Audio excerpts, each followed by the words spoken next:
First off, I want to say, excuse my voice. I've been underneath the weather, but we here. Whitney Houston recorded a song back in the 80s called Greatest Love of All. She says things like, I believe the children are the future. Teach them well and let them lead the way. And we all can agree that our children are the future. Children did not ask to come here. But when they are here, it is our job as a community to make sure they are protected and taken care of. It is our job to make sure they are safe from dangers, how to be taught to be functioning, well-to-do members of society.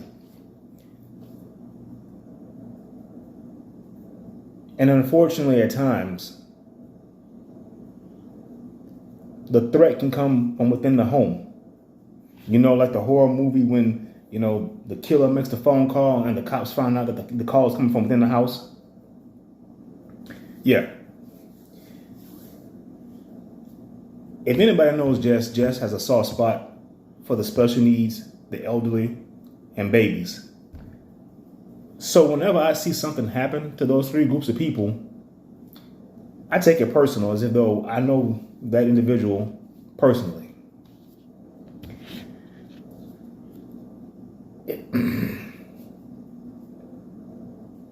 I'll even go and quote another movie. I believe in The Crow, Eric Draven said, when he was taking the heroin out of Darla's arms, he said, "Mother is the name of God on the lips and hearts of all children." I'm paraphrasing. But it's something nefarious and just downright evil, and I don't give a shit how you slice it, when the mother is a threat to her own child. I'm going to say it again. It's something nefarious and downright evil when the mother is a threat to her own child. That should be the one place a child feels protected, in the arms of their mother and father. But we're noticing a pattern here as of late. Well, this is not happening. This bitch, Daisha Lacey, or however the hell you say her name, did the unthinkable. And I want to let you know, I want to show you right now what our judicial system has done. I want to show you right now the kind of justice this baby got from our judicial system. Not guilty for neglect of a dependent resulting in Hold on. Breaking right now, a verdict just reached in the neglect death of a 2-month-old girl. The baby's mother, Daisha Lacey, was just found not guilty for neglect of a dependent Not guilty. resulting in death. Our Rich Nye has been covering this trial from the start and brings us the latest now on today's decision. Rich? Jenny and Dustin, this was a bench trial here that lasted 3 days at the Community Justice Campus. And that means that the judge heard all the evidence, there was no jury, and the judge decides the verdict. And Judge Mark Stoner ruled within the last hour that Daisha Lacey did not commit a criminal act of neglect that resulted in her 2-month-old baby's death. Lacey allegedly admitted in a police interview that she smothered her child while she was high on meth and tired. She allegedly put a pillow on the baby's face to make her stop crying. Lacey's other daughter, who was only 3 at the time, testified that she saw her mom put a pillow on her baby's face. But there was no medical or physical evidence presented at trial to show that the baby was smothered or that she died from suffocation. The judge said that the charges were not appropriate in this case. The court accordingly enters judgment of not guilty, reluctantly. I do hope that you will take the opportunity to get the counseling that you need, to get the counseling for the children that you need, that you learn from this behavior, and hopefully the rest of the community learns from this behavior, that you cannot go out and party on the weekend and be with children. Toxicology report did show meth in Daisha Lacey's system, but Judge Mark Stoner said if she had been charged with reckless homicide or involuntary manslaughter, he could have found her guilty. But she's not guilty of neglect of the dependent resulting in death. Daisha Lacey has been in jail for a little over a year since her arrest in this case. She will be free later today. Rich, how long did it take Judge Stoner to reach that decision? Well, this took 3 days in this bench trial, and a lot of his consideration was over a 3-hour police interview that he reviewed and watched again and again. The problem with that was, in that interview, Lacey allegedly admitted that she smothered the child. But you could not hear that in the police interview on the video. That was one of the hang-ups in this case as well.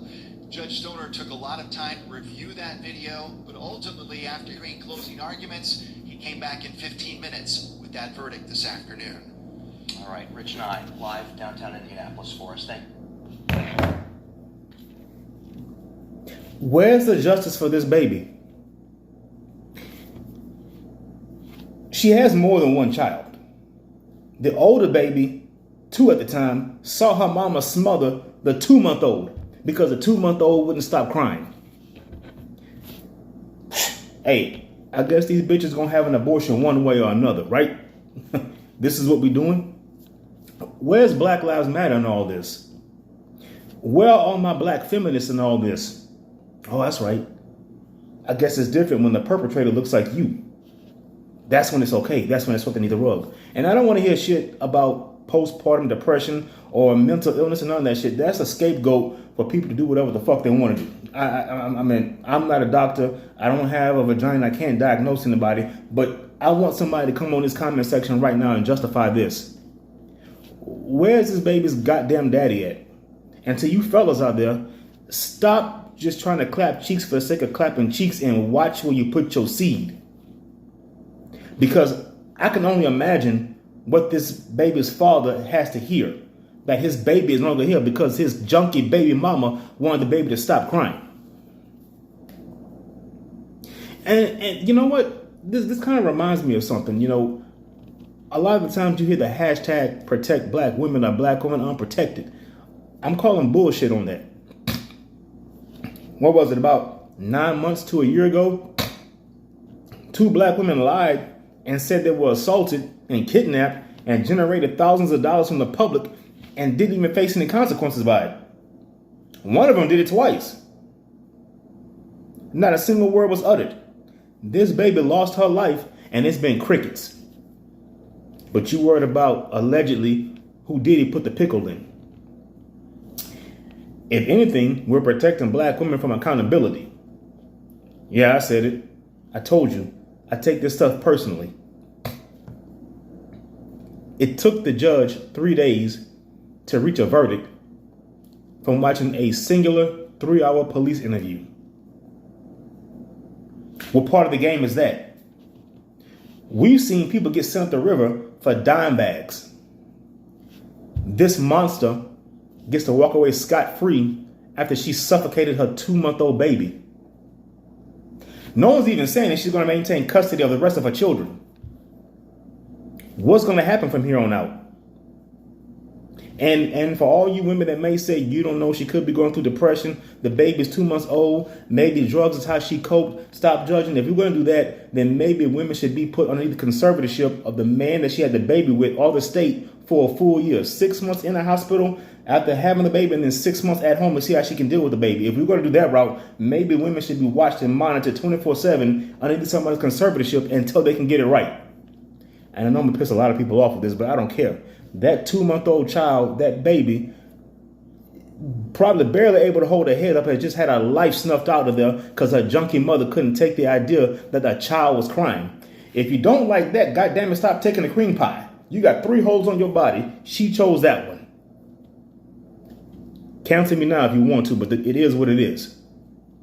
I'll be coming back to you guys later with another video. Until then, it's your guy, one man, 4 letters, JESS. Hit that like button, hit that share button, hit that subscribe button, ring the notification bell. I'll see you guys later. Take care of yourself. Excellence over excuses. Make better choices.